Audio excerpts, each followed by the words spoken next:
We've all seen the pictures. The impossibly blue water. The luxurious bungalows perched over the sea. The ultimate escape. The perfect honeymoon. But what happens when that perfect picture holds a secret? When the dream is nothing more than a beautifully painted trap? This is a story that begins in paradise, but it descends into one of the most chilling, calculated crimes we've ever covered.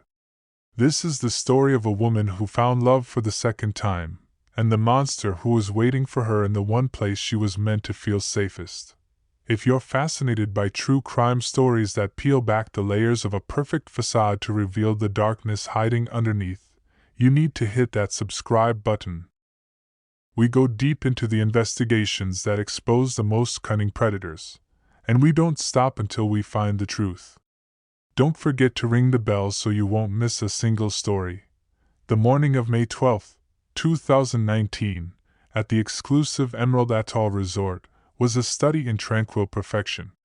The South Pacific sun rose with a theatrical flourish, casting a golden glow over the dormant volcano and setting the lagoon on fire with color. The air was heavy with the scent of frangipani and salt. For the staff, this was just another morning in a perpetual cycle of luxury. They moved with a hushed reverence, setting out perfectly arranged fruit platters, polishing the already gleaming handrails of the overwater walkways, and preparing for another day of catering to every whim of their wealthy clientele. One of those staff members was Malia, a housekeeper who had called Bora Bora home for all of her 24 years. For 3 years she had worked at the Emerald Atoll, and she still found magic in her morning rounds. She loved the quiet, the way the morning light danced on the water beneath the bungalows. But as she pushed her cleaning cart down the long, wooden pier towards Bungalow 16, a primitive instinct, a deep-seated feeling of dread, began to stir within her. It was the "Do Not Disturb" sign. It had been hanging from the ornate door handle since the previous morning. 24 hours of uninterrupted silence from a honeymoon suite was unusual. Resort policy was strict on this point. After 24 hours, a welfare check was mandatory. Malia took a steadying breath, the idyllic surroundings suddenly feeling claustrophobic. She raised her hand and knocked softly on the solid teak door. "Housekeeping?" she called, her voice barely a whisper. She was met with a silence that felt heavier than it should. She knocked again, harder this time, the sound sharp and intrusive against the gentle soundtrack of the lagoon. "Housekeeping!" Still. Nothing. Her hand trembled slightly as she swiped her master keycard. The electronic lock clicked, a sound that seemed to echo forever. She pushed the door open slowly, the hinge groaning softly. "Hello? Housekeeping?"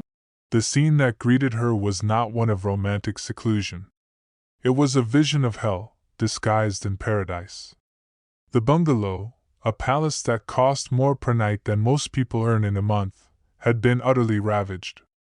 A beautiful wicker chair lay splintered against the wall. A glass coffee table was a constellation of shards glittering on the floor. Cushions were torn, their white stuffing spilling out like innards. And there, crumpled on the floor beside the king-size bed, was the body of a woman. Malia's scream was a raw, involuntary thing, tearing through the serene morning and shattering the illusion of paradise forever.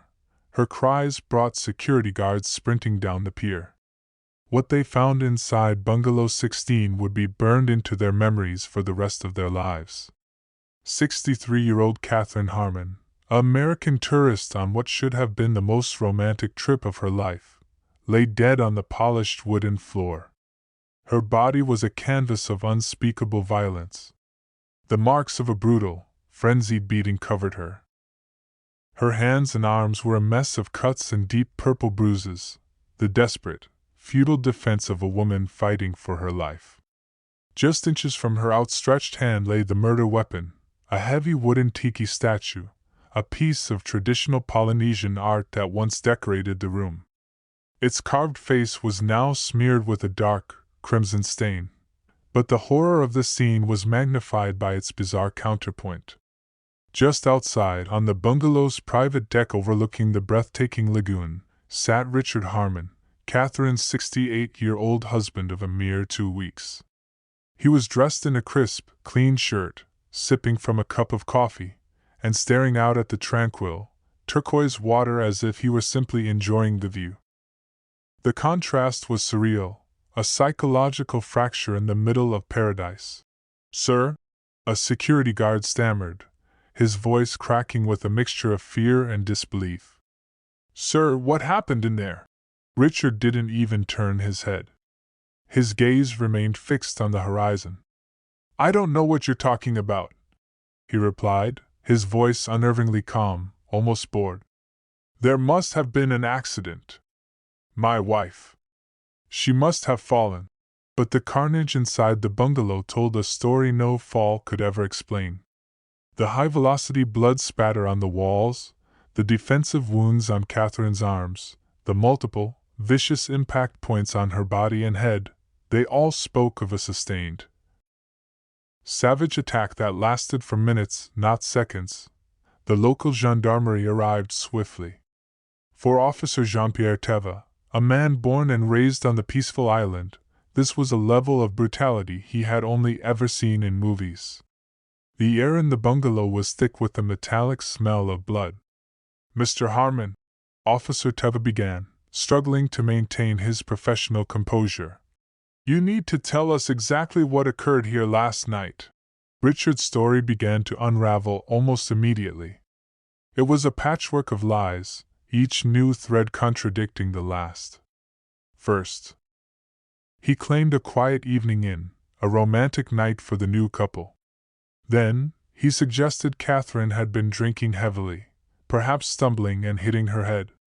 When that didn't fit the evidence, he pivoted, spinning a tale about a shadowy intruder who must have broken in while he was sleeping soundly on the deck couch.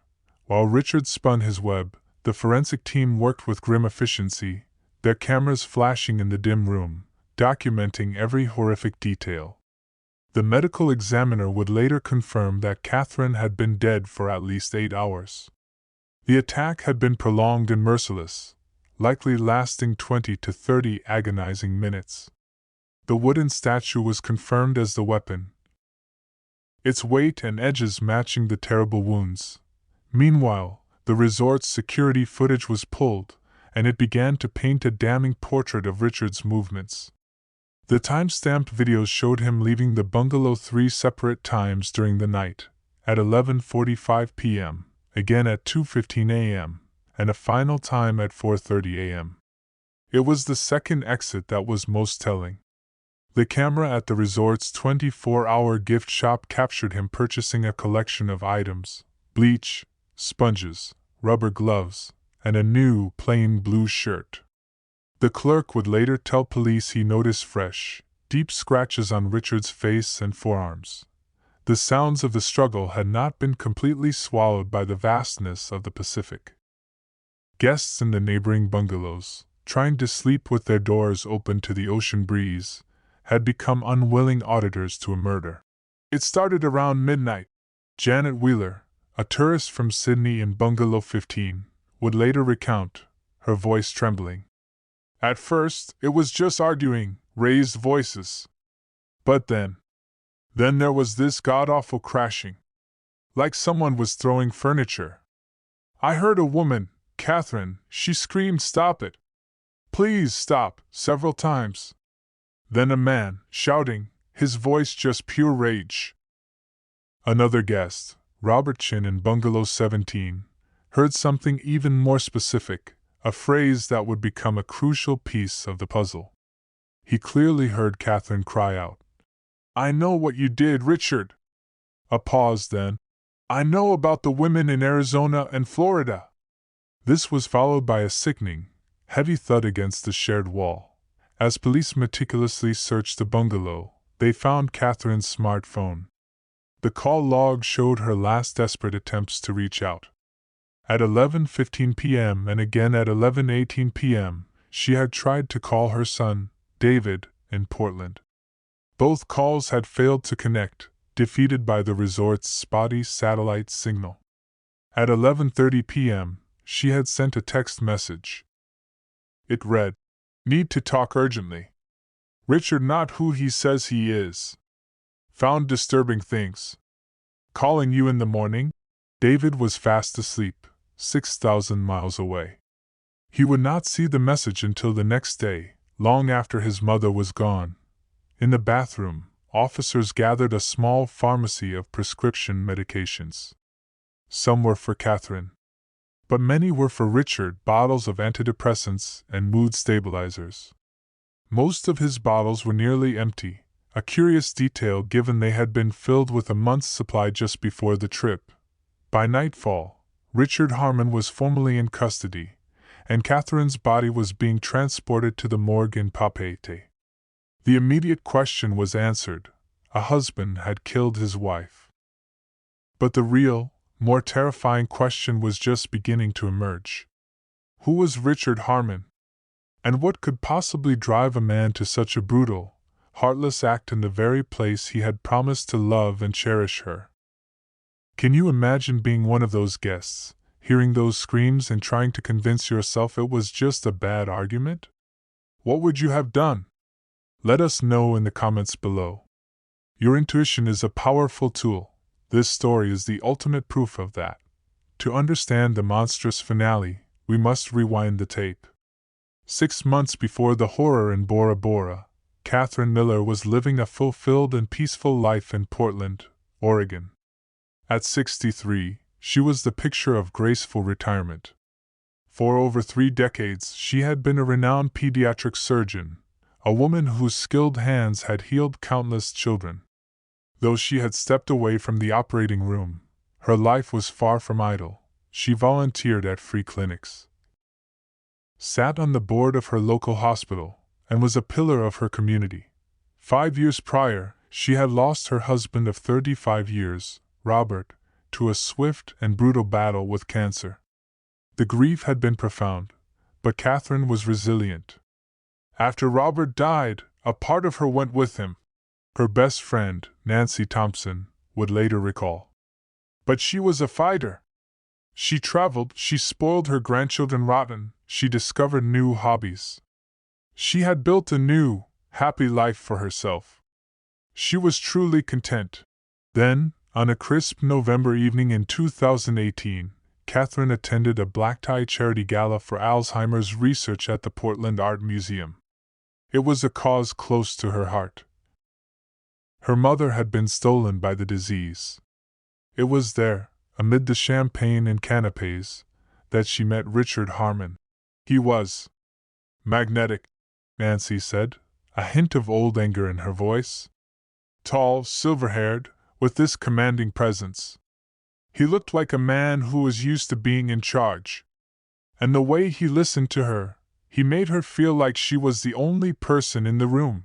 Richard introduced himself as a recently retired executive from a major pharmaceutical corporation. He spoke eloquently and passionately about his work developing groundbreaking medications for neurological disorders. He too, he claimed, had lost his mother to Alzheimer's. "We have so much in common," Catherine told her son, David, on the phone the next day, her voice giddy. "It feels like the universe brought us together." Richard was also, supposedly, a widower. He told a heart-wrenching story of caring for his late wife through a long illness, painting himself as a devoted, grieving husband. It was a perfect narrative, expertly crafted to appeal to Catherine's own experience and her compassionate nature. What she could never have guessed was that every word, every shared sorrow, was a calculated lie, a hook baited specifically for her. The courtship was a whirlwind, a blizzard of roses, 5-star dinners, and romantic weekend getaways. Richard was relentlessly charming, attentive, and generous. Just 6 weeks after their first meeting, under the glow of a Christmas tree, he produced a stunning 3-carat diamond ring and proposed. Catherine, swept off her feet, said yes. Her children, David and Sarah, were immediately and deeply concerned. "Mom, this is too fast. Sarah pleaded during a tense family dinner in January. "You need to slow down. Get to know him for a year, at least." But Catherine, glowing with a second chance at love, saw their caution as overprotectiveness. "At my age, sweetheart, you don't have time to waste," she told her daughter. "When you know, you know. Richard makes me happier than I've been in years." The red flags, however, were already beginning to flutter, visible to anyone who cared to look closely. Richard seemed to have no past. No close friends ever came to visit. He would disappear for 2 or 3 days at a time, offering vague explanations about meeting former colleagues in Seattle or San Francisco. When Catherine's brother, a shrewd retired banker, asked him about his investment portfolio over dinner, Richard's affable demeanor vanished. He became cold and defensive, eventually storming out of the restaurant. Then there were the financial inconsistencies. For a man who claimed a stellar, high-level career, he seemed to have surprisingly liquid assets. Shortly after they began dating, he sold his condo and moved, with surprisingly few belongings, into Catherine's spacious, fully paid-off home in Portland's prestigious West Hills. Just 3 months into their relationship, he suggested they merge their finances, asking Catherine to add him as a joint owner on her primary checking account for easier bill paying. "I told her it was a terrible idea," Nancy confessed. But Richard had an answer for everything. He said his wealth was tied up in complex, long-term investments that were difficult to access. He made it sound so logical. 2 weeks before the wedding, Richard presented Catherine with what he called a golden opportunity. He asked her to transfer $250,000 to a joint investment account he had opened, claiming it was a chance to get in on the ground floor of a promising biotech startup. Catherine, who had significant savings from her career and her late husband's life insurance, agreed. When her son David gently suggested a prenuptial agreement, Richard masterfully manipulated the situation, acting deeply wounded and making Catherine feel as if her family was treating him like a common gold digger. She ended up apologizing to him. As the wedding day neared, Catherine began to notice small, unsettling cracks in Richard's polished armor. He would tell a story about his time at a certain pharmaceutical company, and then weeks later, tell the same story with key details altered: his role, the timeline, the people involved. When she gently questioned him about the discrepancy, he would fly into a quiet rage, accusing her of not trusting him. These outbursts were always followed by an over-the-top apology, a piece of expensive jewelry, a surprise trip, a flood of flowers. It was like watching a master manipulator at work, Nancy observed. He was training her, teaching her that questioning him came with a cost, but compliance was rewarded. The wedding itself, on April 25, 2019, was a surprisingly small affair at Catherine's church. Richard had insisted on keeping the guest list short, explaining that he was a private person. In reality, as investigators would later understand, this was a tactical move to limit the number of people who might ask probing questions about his background. At the reception, a chilling incident occurred. A young waiter, nervous, accidentally spilled a glass of water on the table. Richard's reaction was instantaneous and terrifying. He grabbed the young man's wrist, his grip so tight it left finger-shaped bruises, and leaned in close, hissing that he was a clumsy idiot. The charming facade had slipped, revealing the ugliness beneath for just a moment. Catherine quickly smoothed things over, apologizing profusely to the waiter and explaining to concerned guests that Richard had been under tremendous stress. In the days after the wedding, while helping her mother pack for the honeymoon, Catherine's daughter Sarah made a discovery that turned her blood cold. She found her mother's personal diary. The most recent entries were a cry for help. April 4th, Richard was on the phone for over an hour in the backyard today. When I asked who it was, he said just work colleagues. But he doesn't work anymore. When I pointed that out, he got so angry. He left and didn't come back until after midnight. April 10th. Found a prescription bottle in Richard's jacket. The name on the label wasn't Richard Harmon. It was Richard Hamilton. When I asked him, he said the pharmacy made a mistake. But how does a pharmacy mess up a last name? He threw the bottle away before I could look at it properly. Sarah showed the diary to her brother David.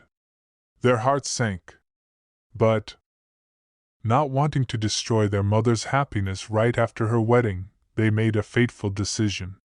They would wait until she returned from her honeymoon to sit down and have a serious, urgent conversation with her.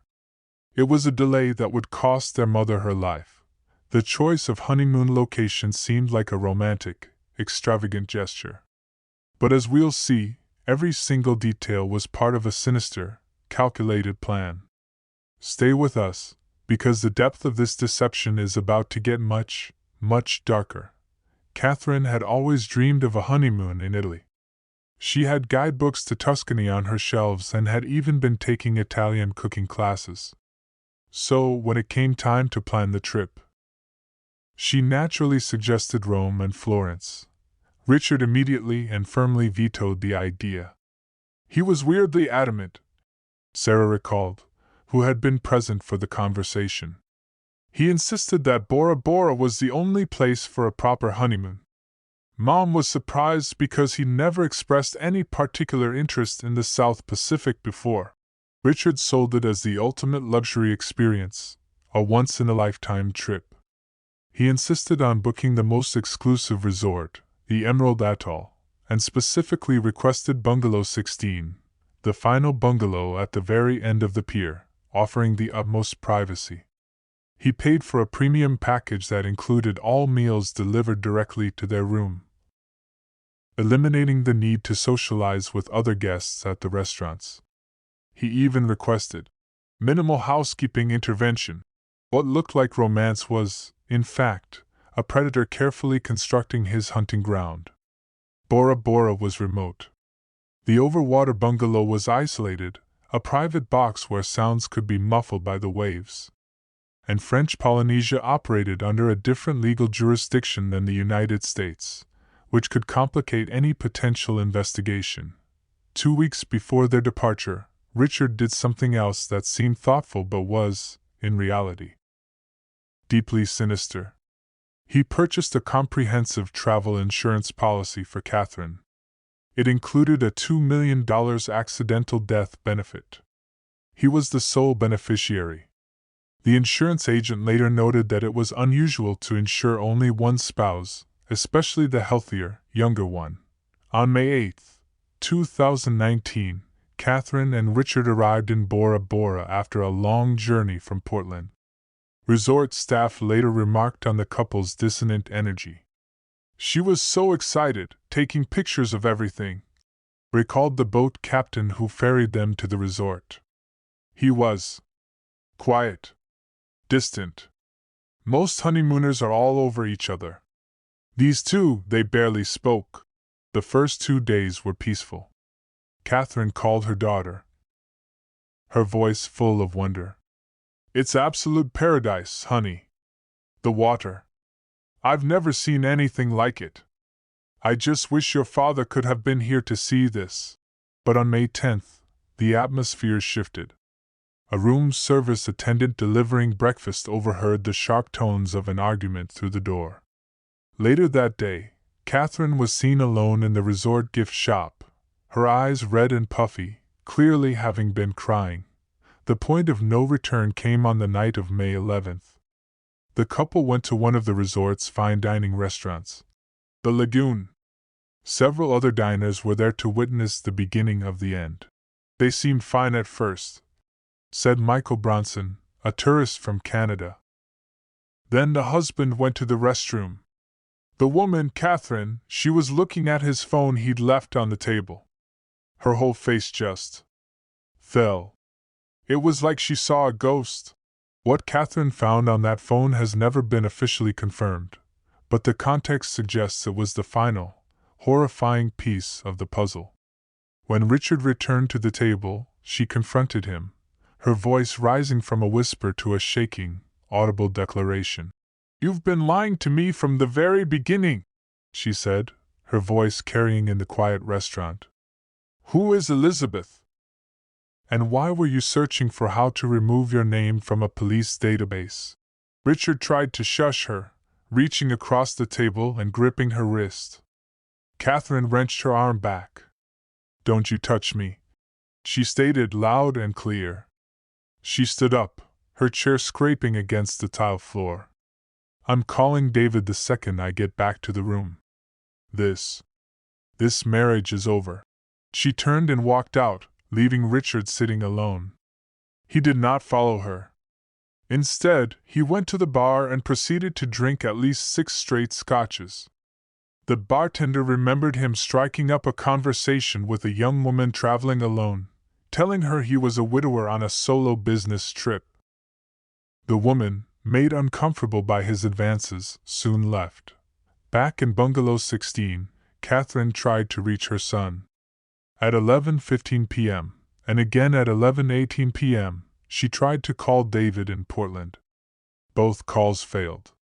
Desperate, she typed out a text message at 11:30 p.m. "Need to talk urgently.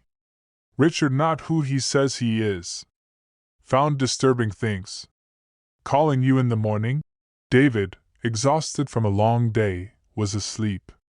The message glowed on his lock screen, an unheeded warning. The resort's security camera captured Richard returning to Bungalow 16 at 12:05 a.m. According to the guests in Bungalows 15 and 17, the shouting began almost the moment the door closed. "He was roaring," Janet Wheeler recalled. "Something like, 'What did you do? You had no right to go through my things.' And she was crying, saying, 'I know everything now. I know who you are.'" Then came the sentence that would echo through the investigation. Robert Chin heard Catherine's voice, clear and desperate. "I know what you did, Richard. I know about the women in Arizona and Florida." What followed was a symphony of terror that lasted for nearly an hour.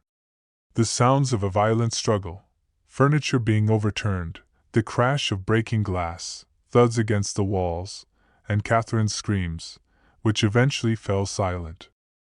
At 2:15 a.m., Richard emerged from the bungalow, his clothes disheveled, and walked to the gift shop. He returned with cleaning supplies. For 2 hours he was inside, presumably trying to clean up the scene of his crime. At 4:30 a.m., he left again, this time to sit alone on the moonlit beach until the sun rose. Then, he returned to the bungalow, changed his shirt, made a pot of coffee, and sat on the deck to await the discovery of his handiwork. The police thought they had an open-and-shut case of domestic violence. But when they ran a routine background check, they opened a door to a horror far greater than anyone could have imagined. What they discovered next proves that sometimes the truth is stranger and more terrifying than any fiction. The investigation seemed straightforward. A husband kills his wife in a fit of rage. The evidence was overwhelming. But a routine request for information from the FBI sent the case spiraling into uncharted territory. The authorities in French Polynesia requested background on Richard Harmon. The response from the FBI was baffling. No record found. The social security number he had provided belonged to a man who had died in childhood, in 1994. Richard Harmon was a ghost. It was his fingerprints that revealed the truth. They identified him as Ronald Hemsworth, a 68-year-old career con artist with a rap sheet that stretched back decades. He was a suspect in at least 2 other mysterious deaths, both bearing his chilling signature. The first was Elizabeth Crane, a 61-year-old wealthy real estate developer from Scottsdale, Arizona. In 2011, she married a charming man named Richard Hamilton after a whirlwind romance.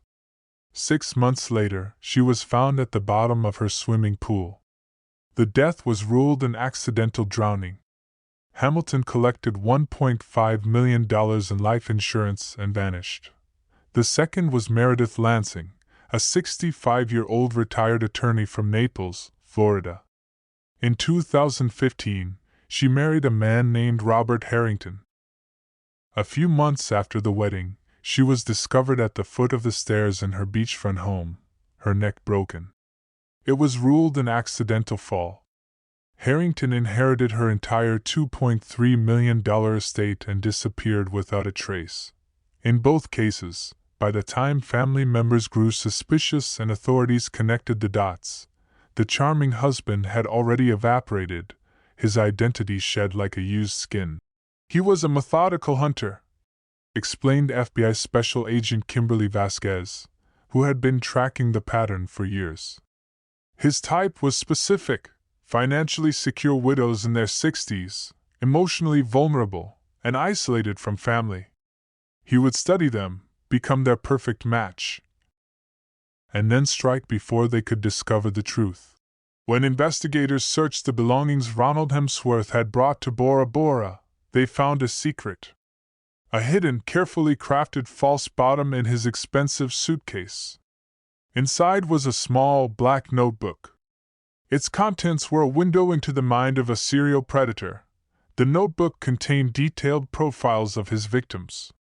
Catherine's section listed her assets down to the last dollar: the value of her home, her investment accounts, her retirement funds, her life insurance policies. It noted her daily routines, her medical history, the names of her children and their relationships with her. But the most chilling pages were the ones titled Exit Strategies. These were cold, clinical outlines of various ways to murder a woman while avoiding detection. And there, on a page headed Bora Bora Options, he had laid out 3 distinct plans for Catherine's murder. 1. Drowning accident, with a note to establish her poor swimming skills with staff and other guests beforehand. 2. Fatal fall, with a reminder to loosen deck railing screws to ensure structural failure. 3. Drug interaction, with instructions to combine her sleeping pills with alcohol to mimic accidental overdose. Catherine's fatal mistake had been discovering this notebook while he was at the bar, which likely led her to the hidden burner phone they also found, containing texts with a mysterious accomplice known only as L. His laptop search history was a digital confession. Undetectable poisons, how long for death by drowning, accidental death statistics, Bora Bora, French Polynesia extradition laws, and in the final, desperate hours, how to remove blood from wooden surfaces. Financial. Investigators discovered he had already begun to plunder Catherine's life. The day after their wedding, he had wired $100,000 to an offshore account in the Cayman Islands. He had also used a forged power of attorney to apply for a second mortgage on her Portland home. His financial moves suggest he didn't plan to kill her so soon, noted forensic accountant Teresa Wong. Typically, these predators drain assets slowly to avoid suspicion. Something must have forced his hand. Catherine discovering his true identity was a crisis he hadn't anticipated. A court-ordered psychiatric evaluation diagnosed Ronald Hemsworth as a classic psychopath. Dr. Marcus Webb, the forensic psychiatrist, noted, "He displayed a profound lack of empathy, glibness, and a grandiose sense of self-worth. He spoke of his victims not as human beings, but as business transactions that had reached their conclusion." The trial exposed the full, horrifying scope of his crimes. The evidence was undeniable. Ronald Richard Hemsworth was convicted of murder and sentenced to life in prison. His case stands as a terrifying reminder that evil often wears a very charming mask, and that the most dangerous predators aren't the ones who jump out of the shadows, but the ones who know exactly how to walk confidently into the light. This story is the ultimate warning to always trust your gut. If something feels off, it probably is. If a relationship seems to be moving too fast, it might be a red flag. Share this video with someone you care about. It might just make them pause and listen to that little voice inside their head. Subscribe for more deep dives into the true crime cases that remind us to stay vigilant. Thank you for watching, and stay safe.